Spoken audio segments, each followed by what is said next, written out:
Good morning, ladies and gentlemen. I'd like to welcome you to County Court at Law number 2. My name is Judge Terrence Holmes. I'm presiding judge here today. Today, we have what is called an arraignment. Now, before we get started on our arraignment, there are a couple of cases that I need to take care of. The first case, I have two cases. For Jacqueline Sevilla Hill, cause numbers 323-474 and cause number 331-150. Ms. Hill, take your mic off of mute. Ms. Hill, how are you? Yes, y'all can hear me? Yes. How are you doing? Okay, I'm doing well. How are y'all? We're doing fine. We have a bond conditions on cause 331-150. And Ms. Hill, you're represented by your attorney, Mr. Bruce Smith, who is also appearing via Zoom. Mr. Smith, how are you doing? I'm fine, Your Honor. How are you? I'm doing fine. Now, Mr. Smith, I see here that Ms. Hill's cases was set for, well, she had a felony case set in Judge Stevens' court this morning. Is that correct? No, it's this afternoon, Your Honor, at 1:30. What's that? Okay. So what y'all can do is at 1:30, you can check in at this court and then take care of your matter and Judge Stevens' court. And when you finish there, you can come back here. So at this time, Ms. Hill, you're free to go. And we look forward to hearing from you at 1:30 this afternoon. Okay, and you said 1:30 because I'm leaving from Houston. That's where I live. That's what your attorney said, 1:30. Okay, great, perfect. All right. All right. Okay, we'll see you at 1:30. All right, bye. All right.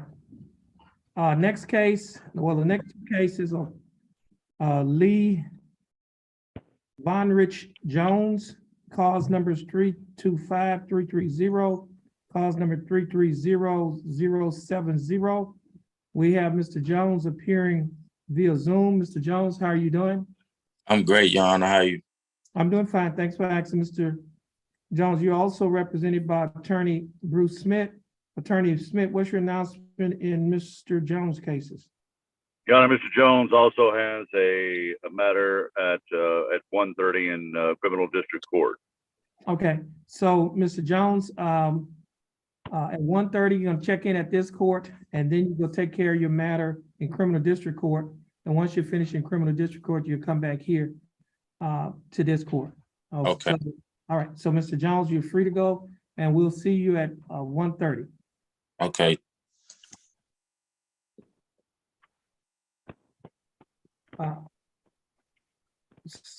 Next case is cause number 326354. Case is style of State of Texas versus Samantha Nicole Jones. Ms. Jones is appearing via Zoom. Ms. Jones, how are you doing? I'm okay. How are you, sir? I'm doing fine. Thanks for asking. Now, Mr. Smith, are you representing Ms. Jones in this case? No, Your Honor. I thought there was a Demario Flukas on your docket this morning. Yeah, well, yeah, he's in jail, so he's not in court. So Right. Yeah. Yeah. He also has a hearing this afternoon in Judge Stevens' court. okay, so what we'll do, we'll wait to hear from you this afternoon after those cases. All right. So, Thank you. Mr. Smith, you're free to go, and you have a blessed Thank you. day. You're Thank welcome.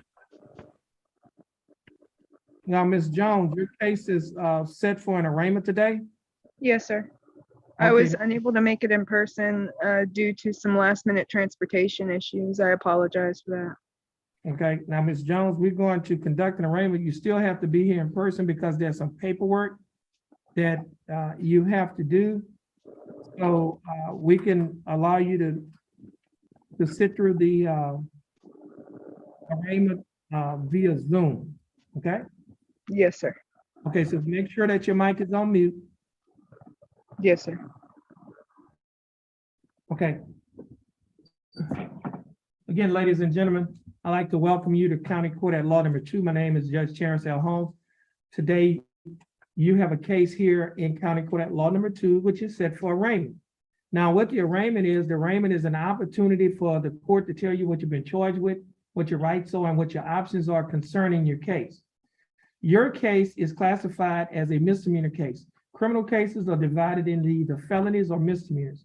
Your felony cases are more commonly referred to as your most serious type cases, whereas your misdemeanor cases are normally referred to as your petty offense. It does not mean that they are not serious. It just means that they are not as serious. And when I talk about seriousness, we're talking about the range of punishment. That is what punishment you can get if you're found guilty for this offense. Now, if you had a felony offenses are divided into 5 categories. The highest category, you have the capital murder, then you have the first-degree felony, the second-degree felony, the third-degree felony, and the state jail felony. For a state jail felony, the range of punishment is anywhere from 6 months in the state jail to 2 years in the state jail and a fine up to $10,000. For a third-degree felony, the range of punishment is 2 to 10 years in the state penitentiary, a fine up to $10,000. And we go up a little higher, which is the second-degree felony. The second-degree felony, if you're found guilty of a second-degree felony, the range of punishment is 2 to 20 years and a fine up to $10,000. And then we go up higher to a first-degree felony. First-degree felony range of punishment, if you're found guilty, is 5 to 99 years to life in the state penitentiary, a fine up to $10,000. And the highest felony that we have in the state of Texas is a capital murder. And the range of punishment for a capital murder, if found guilty, is life or death. The case that you have in this court, as I mentioned earlier, is a misdemeanor case. Misdemeanors are divided into 3 categories. And you have a Class A misdemeanor, a Class B misdemeanor, and a Class C misdemeanor. So the lowest misdemeanor is a Class C misdemeanor. The range of punishment for a Class C misdemeanor, if you're found guilty, is a fine only. That is, you cannot be given any jail time. You only could be given a fine. The next highest misdemeanor is a Class B misdemeanor. The range of punishment for a Class B misdemeanor is 0 days to 180 days, fine up from $0 to $2,000, or you could be given both such fine and confinement. The next highest, well, the highest misdemeanor is a Class A misdemeanor. And the range of punishment if found guilty for a Class A misdemeanor is 0 days to 365 days, which is a year in the county jail, a fine from $0 to $4,000, or you could be given both such fine and confinement. Now, as a defendant in a criminal case, you have rights. Those rights are given by the United States Constitution, state constitution, as well as some of the statutes and laws that are in effect in the state of Texas. Now, first of all, the documents that you have, I think they've handed out some documents for you, but your first right that I'll go over with you is your right to have an attorney. Now, regarding your right to have an attorney, you have 3 options. Number 1, you may hire an attorney. Or number 2, if you do not have enough money to hire an attorney, you may request that an attorney be appointed to represent you. Or number 3, you may represent yourself.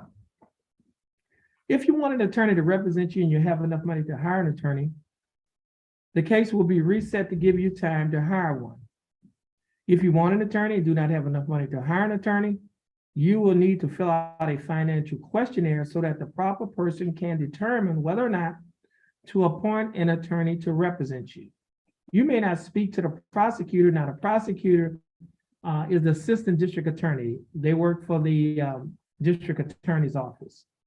They are called the prosecutor. Now, you may not speak to the prosecutor about your case unless you sign a written waiver of your right to be represented by an attorney. In essence, you can't talk to the prosecutor unless you waive your right to have an attorney and you desire to represent yourself. Be aware that there are dangers to self-representation. So there are dangers regarding you representing yourself. For example, waiving your right to an attorney and representing yourself may result in a worse outcome for you and your case, including the loss of significant legal rights and opportunities relating to military service, possession of a firearm, housing and public benefits, child custody, immigration status for non-citizens, and employment.